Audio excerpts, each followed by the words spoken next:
با بینندگان عزیز تلویزیون بهارستان سلام. من رابط پروفسور باز در برنامه با هم می‌بودیم.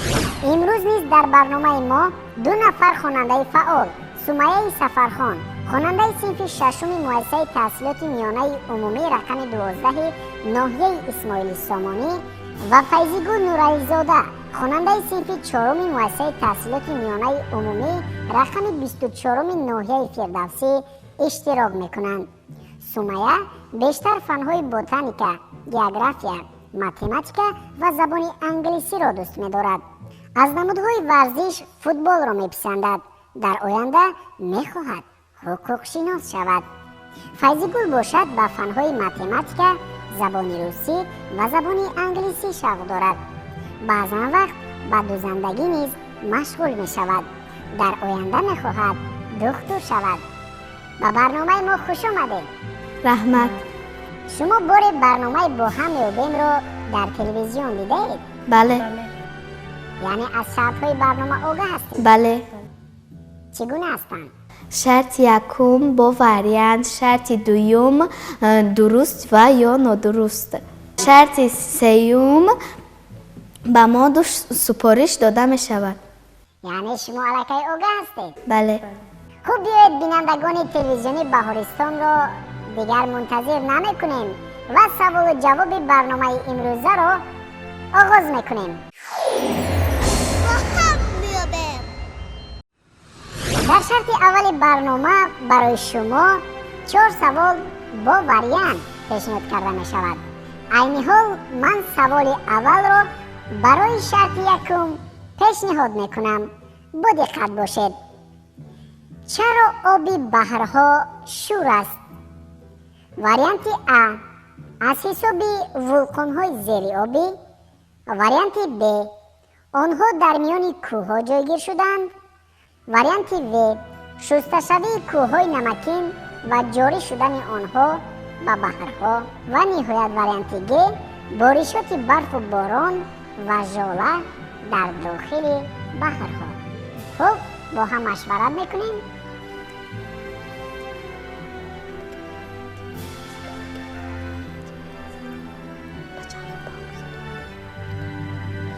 ما وریانتی و را انتخاب کردیم. به فکر ما وریانتی و درست است. یعنی شستشوی کوه‌های نمکین و جاری شدن آنها. بله. همین سبب گاری شور بودن آب بحر و اقیانوس‌ها می‌گردد. به فکر ما همین. این قدر آب بحر و اقیانوس‌ها زیاد است. نه خود که شاید این از حساب ولکان‌های زیرآبی باشد. خب فیضی‌گل شما چی میگویید؟ به فکر من هم همین است. یعنی شما به اندیشه سمیه راضی هستید؟ بله. عوض نمیکنید؟ ما به جواب خود باوری داریم. یعنی عوض نمیکنید؟ نه. خب اگر چنین باشد به چند خال بها گذاری میکنید؟ به 8 خال. چرا به 8 خال؟ شما می توانید از رقم 1 تا رقم 10 یکی را انتخاب نمایید. به 8 خال راضیه. خب اگر چنین باشد من پاسخ درست را میخوانم. همه ما میدانیم که آب بحر و اقیانوس ها شور است. اقیانوس و بحرها از آب باران و بخار آب ولکان ها پیدا شدند. آب باران و بخارهای آبی یگان مزه ندارند. با اقیانوس و بحرها دریاهای جاری می شوند که همراه خود محلول نمک ها را می آورند. از بس که نمک بخار نمی شود در اقیانوس و بحرها مقدار زیادی آن جمع شده باعث شور گردیدن آب آنها می شود.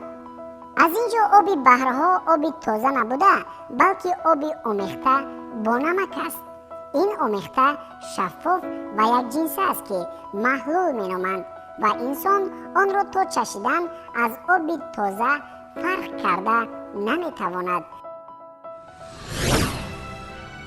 آفرین به شما، پاسخ اولین شما درست است. آفرین به شما توانستید به سوال اول رابط پروفسور پاسخ درست دهید. با دقت باشید. سوال دوم، تلسکوپ چیست؟ با وریانت ها گوش دهید. وریانت ا، اسباب برای مشاهده حجره ها. وریانت ب، اسباب برای دیدن جرم های آسمانی. وریانت و، اسباب برای بلند برآوردن آواز. و نهایت وریانت گ، اسباب برای تامین قوه برق. با هم مشورت کنید.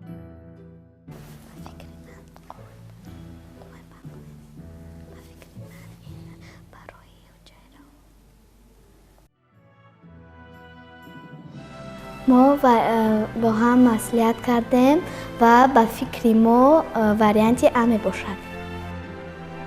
یعنی به اندیشه شما تلسکوپ برای مشاهده حجره ها است. خوب فکر کنید. ما خلاصه خود را دیگر کردیم، به فکر ما این وریانت ب باشد. فیضی گل، شما چی میگویید؟ به فکر من وریانت ب برای مشاهده جرم‌های آسمانی. چرا شما عوض کردید زود؟ شما در آغاز گفته بودید که برای مشاهده حجره ها. ما سراسیمکی کردیم. یعنی عوض میکنید پاسخ خود؟ بله. خوب بیاید سر مقصد میریم و چند خال واگذاری میکنید.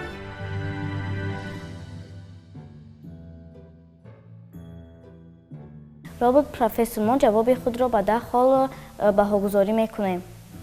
خوب، اگر چنین باشد من پاسخ درست را میخونم.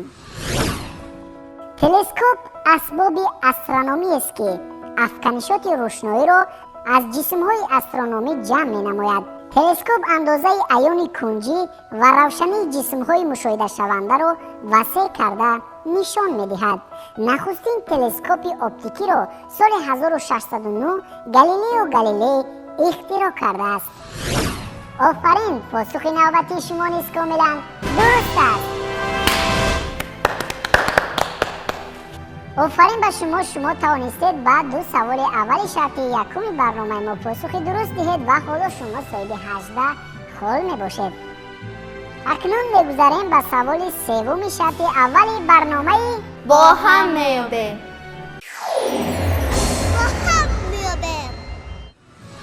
خوب، با دقت باشید. شاید این سوال ما درباره اختیارات کمی برای شما دشوارتر باشد، ولی اگر شما زیرک و دانا باشید فکر میکنم از وریانت ها پاسخ درست را میابید. اولین چراغ برقی را کی اختراع کرده است؟ وریانت ا، آلبرت اینشتین. وریانت ب، ایساک نیوتن. وریانت و، دیمیتری ایوانویچ مندلیو. و نهایت وریانت گ، توماس ادیسون.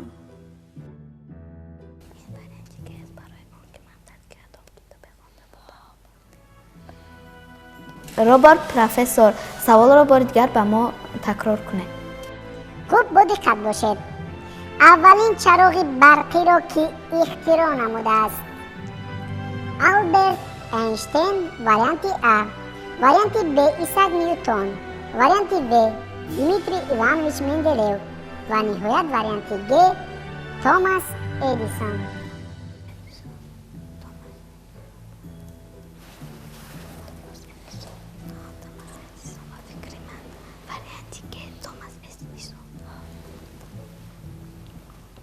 به فکر ما وریانت گ باشد. توماس ادیسون. از کجا میدونید؟ من در کدام کتاب خوانده بودم که همین چراغ برقی را توماس ادیسون اختراع کرده است. شاید فیضی گل به اندیشه شما راضی نیست. شاید او میگوید ایساک نیوتن است. من به اندیشه سمیه راضیم. خب، اگر نادرست باشد چی؟ ما رو افتاده نمیشویم. شما عموما تخمین کردید؟ نه، ما به جواب خود باوری داریم. پس بیاید وقت رو به درازانه میکشیم، بعد چند خال بهاگذاری میکنیم. رابط پروفسور، ما با 10 خال بهاگذاری میکنیم. باز هم به 10 خال. بله. باری دیگر میگویم که شما میتوانید از رقم 1 تا رقم 10 انتخاب نمایید. ما جواب خود را به 10 بهاگذاری میکنیم. خب، اگر چنین باشد من پاسخ این سوال را میخونم. توماس ادیسون عالم انگلیس سال 1878 چراغ برقی را اختراع نموده است. غیر از این عالم تلفن و دستگاه ثبت آواز فونوگراف را نیز اختراع کرده است. عین زمان از این اختراعات ها همگان به طور وسیع استفاده میبرند. باز هم آفرین به شما، پاسخ نوبتی شما نیز کاملا درست است. من به شما آفرین میگویم که شما توانستید به 3 سوال اول ما هم با تخمین و هم با جوابهای قطعی خود پاسخهای درست دهید. پس بیایید میگذاریم به سوال 4 شرط اول برنامه با هم میابیم.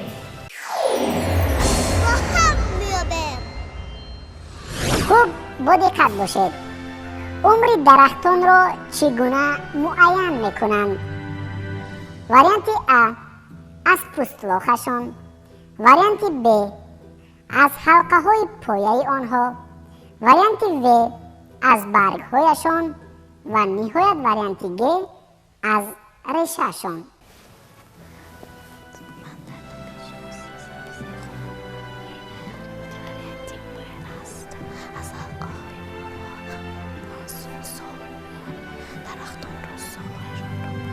ما وریانت ب رو انتخاب کردیم، یعنی از حلقه های آنها عمر درختان را مشاهده میکنند. مگر از پوستلاخ درخت معاینه نمیکنند؟ به فکر ما وریانت ب است. ما در فن طبیعت شناسی این را خوانده ایم. یعنی به اندیشه شما عمر درختان را از حلقه های آنها معین میکنند؟ بله. ولی من دیگه چیز میگویم، به اندیشه من از ریشهشان معین میکنند. نه، ما جواب خود را دیگر نمیکنیم. یعنی شما خونده دلکه؟ بله. بله. باوری دارید؟ بله. اگر نادرست باشد چی؟ ما باوری داریم و باوری کامل داریم که این سوال شما جواب ما نادرست نیست. یعنی عمر درختان از روی حلقه های آنها معین کرده می شود. بله. پس اختیارتون، من چیزی نمیگویم، فقط انتظارم که شما به چند خال بهاگذاری میکنید. را پروفسور ما به 10 خال بهاگذاری میکنیم. خوب، اگر چنین باشد من پاسخ این سوال را میخونم.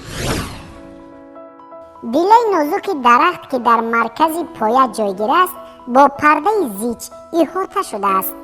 هر سال در فصل بهار در روی این پرده قبط نو پیدا می شود. این قبط ها مثل حلقه زیاد می شوند. اگر درخت را از پایش بریم آنگاه چنین حلقه ها را مشاهده می کنیم. شماره این حلقه ها را حساب نموده چند ساله بودن درختان را معین کرده می توانیم. باز هم آفرین به شما، پاسخ شما درست است. من برای هر دوی شما آفرین میگویم و سمیه بیشتر فعال بود. از فیضگل نیز خواهش میکنم که فعالی را از دست ندهد، چون شما در یک جایی میتوانید که به سوالهای ما پاسخهای درست گردانید. حالا شما به 4 سوال شرط اول برنامه ما پاسخهای درست دادید و صاحب 38 خال می باشید. خوب، اکنون میگذاریم به شرط دومی برنامه با هم میابیم.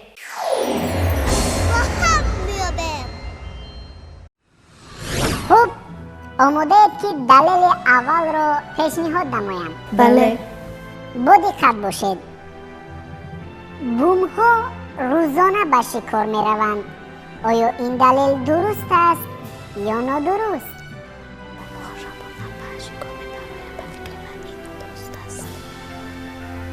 روبرت پروفسور، به فکر ما بوم ها شبانه به شکار میبرایند. این دلیل نادرست است. چه؟ مگر بوم ها می توانند که شب بینند که به شکار می برایند؟ بله. بله. چشمان آنها در شب میبینند. به اندیشه ما پاسخ این نادرست است. یعنی بوم ها روزانه به شکار نمی روند؟ بله، آنها شبانه به شکار میروند. خب، به چند خال بهاگذاری میکنید؟ ما جواب خود را به 10 خال بهاگذاری میکنیم. شما دوی رقم 10 را انتخاب کرده ایستاده‌اید. خوب فکر کنید. اگر نادرست باشد نه بداخل. یعنی بداخل. بله. با دقت باشید. من پاسخ دلیل را میخونم. بوم پرنده شبگرد می باشد. چشمان بوم نهایت کلان بوده به مثل پرنده های دیگر نه در دو طرف سر بلکه در پیشانی جایگیر شدند. قابلیت بینایی و شنوایی بوم خیلی خوب انکشاف یافته است. بوم معمولا شبانه به شکار می براید و نهایت آرام پرواز می کند. یعنی حیوان های دیگر آمدن آن را پی نبرند. آفرین به شما، پاسخ شما کاملا درست است. آفرین به شما بگویم، باز هم پاسخ شما کاملا درست است و شماره خالهای شما به 48 عدد رسیدند.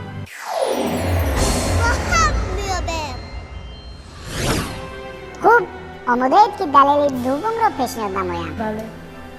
با دقت باشید. رنگ ستاره ها گوناگون است. آیا این دلیل درست است یا نادرست؟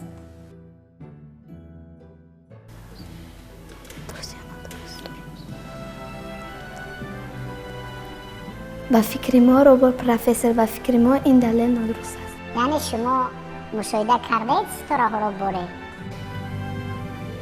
بله. چگونه هستند؟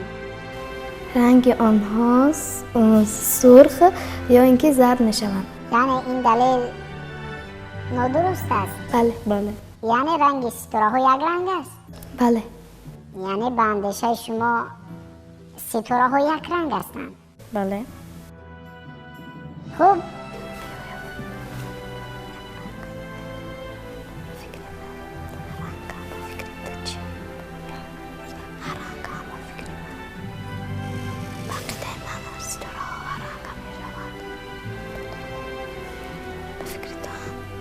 ما با خلاصه آمدیم که این دلیل ستاره ها رنگ و رنگ می باشند. چرا از اندیشه خود گشتید؟ شما در آغاز گفتید که یک رنگ هستند. در اول ما فکر کردیم ستاره ها یک خیله می شوند و به یادمان آمد که در تلویزیون بهارستان ما ستاره ها را دیدیم. آنها گوناگون بودند، رنگ و رنگ بودند. یعنی به یاد شما این آمد که شما باره به این روبرو شده اید. بله. اگر چنین باشد من چیزی نمیگویم. بعد چند خال بهاگذاری میکنید. ما جواب خود را به 10 خال بهاگذاری میکنیم. یعنی شما به 10 خال بهاگذاری میکنید. اگر چنین باشد پاسخ درست این دلیل را میخوانم. وقتی که ما به ستاره ها نظر میکنیم در تصور ما آنها همه یک رنگ سفید کبود شتاب می نمایند، ولی در اصل آنها وابسته به حرارتشان گوناگون رنگ می باشند. از این رو ستاره هایی که گرمی زیاد دارند سفید و کبود شتابند. آنهایی که گرمیشان درجه میانه است رنگ زرد و نارنجی دارند. یعنی این دلیل درست می باشد. آفرین به شما، پاسخ نوبتی شما درست است.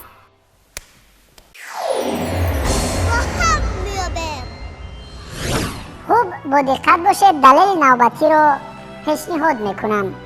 اهرام خئوپس در خیتای جایگیر است. آیا این دلیل درست است یا نادرست؟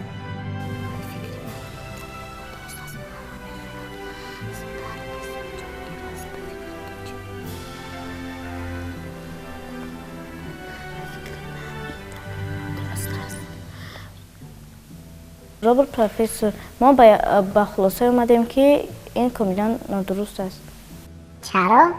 چون که اهرام خئوپس در مصر جایگیر است. مگر در خیتای جایگیر نیست؟ نه. یعنی به اندیشه شما این دلیل نادرست است. بله. شما عموما درباره اهرام ها معلومات دارید؟ بله.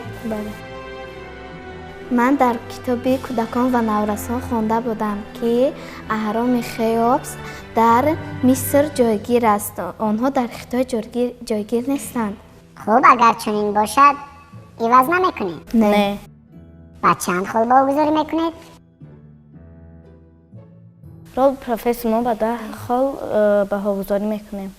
باز هم با 10 خال؟ بله. خوب با دقت باشید. پاسخ این دلیل رو من میخونم. این دلیل نادرست است. اهرام خئوپس در مصر جایگیر می باشد. اهرام های مصر از باشکوه‌ترین ساختمان های تا به امروز جای داشته از تمدن مصر باستان می باشند. در مصر 138 هرم شناخته شده موجود است که بیشتر آنها آرامگاه فرعونها در دوره‌های دودمانی کهن و میانه شماریده می شوند. از همه کلانترین آنها این اهرام خئوپس می باشد. آفرین به شما، پاسخ شما کاملا درست است. خوب، آمدیم به دلیل آخرانی شرط دومی برنامه با هم میابیم. با دقت باشید. سینونیم ها یک خیل نوشته می شوند ولی معنی های گوناگون دارند. آیا این دلیل درست است یا نادرست؟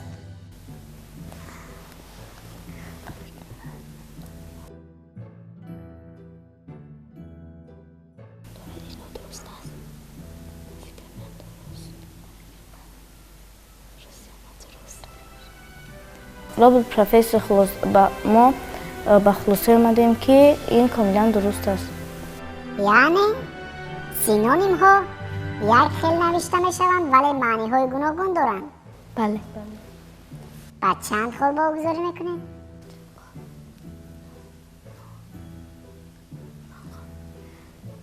رول پروفسور ما با 9 خال بهاگذاری میکنیم. چرا نه؟ شما از آغاز قریب تنها یک مراتبه رقم 8 انتخاب کردید و دویم رقم 10. یک چیز رو یادرس می شوم که خالهای شما کم کردن نمی شود. یعنی در برنامه ما تغییرات وارد شده است. رول پروفسور ما با 10 خال بهاگذاری میکنیم. یعنی به 10 خال؟ بله. خوب، مایلش با دقت باشید. پاسخ دلیل رو میخونم. سینونیم ها کلمه هایی که به یک حصه نطق تعلق داشته از جهت معنا به هم نزدیکند. سینونیم ها با تابش های معنایی با موقع و درجه استعمالشان در زبان از یکدیگر فرق میکنند. مثلا آفتاب، خورشید، قلب، دل. متاسفانه پاسخ شما نادرست است. حالا شماره عمومی خالهای شما 68 عدد می باشند ولی در پیش ما را یک شرط دیگر انتظار است.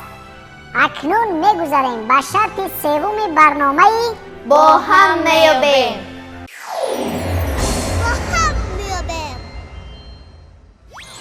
در شرط سوم برنامه ما برای شما 2 سفارش می دهیم و شما اگر از عهده سفارش های ما برایید باور دارم که صاحب خالهای خوب می شوید. شرط برای شما فهم است؟ بله. اگر چنین باشد ما سفارش اول را برای شما پیشنهاد میکنیم. حالا من نام 10 دولت را میگویم، یعنی با نوبت، و شما نام پایتخت های آنها را نامبر میکنید و اینجا ما میفهمیم که تا چه اندازه شما در فن گئوگرافیا در مکتبتان فعال هستید. برای شما فهم است؟ بله. یک چیز را یادرس می شوم که شما برای هر یک پاسخ، یعنی عمیق‌ترش پاسخ درست، یک خال می گیرید. آماده؟ بله. پایتخت خیتای.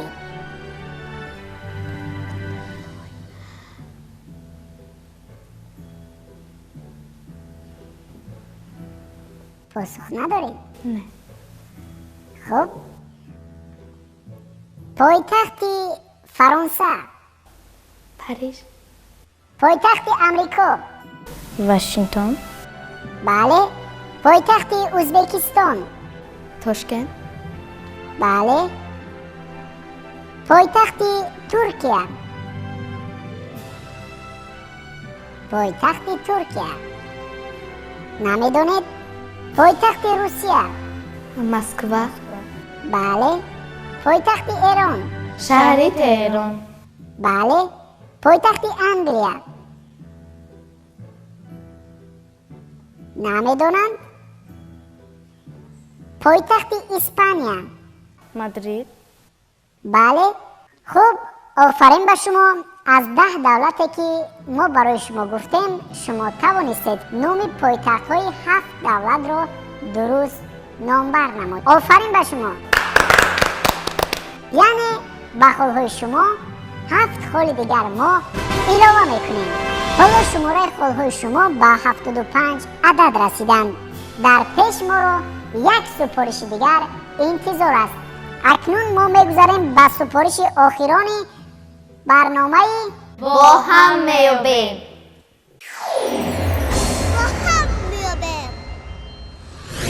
خوب، باز هم برای شما از فن گئوگرافیا سپارش داده می شود، ولی این نوبت درباره جمهوری خودمان تاجیکستان.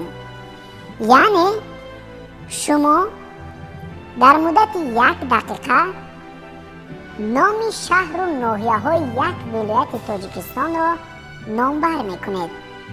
عمیق‌ترش شهر و ناحیه های ولایت سوغد را برای هر یک ناحیه و یا شهری که شما نامبر می کنید یک عددی خال می گیرید.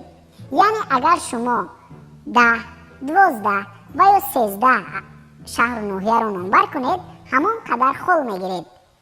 برای شما فهم است؟ بله. خوب، با اشاره من آغاز میکنیم. رفتیم. ناحیه عینی، بله. شهر خوجند، بله. سوغد، خود نام ولایت است. پنجکند، بله. پنجکند هست. شهر پنجکند. بابا جان غفور، بله. بابا جان غفوروف هست. خوجند، خوجند، خوجند. الکی تکرار شد خوجند.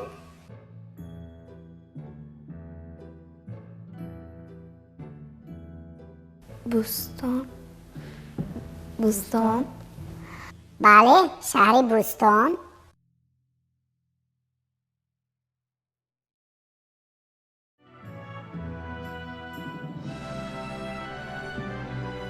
بوستان، گفتید الکی بوستان. گلستان، بله. گلستان هم هست. اسفره، بله. اسفره نیز هست. کامیاباد. وقتی شما به انجام رسید من برای شما احسن و آفرین میگویم. شما توانستید که در مدت 1 دقیقه نام 7 شهر و ناحیه ولایت سوغد را نامبر نمایید. برای شما آفرین، زیرا باز 7 خال شما زیاد گردید.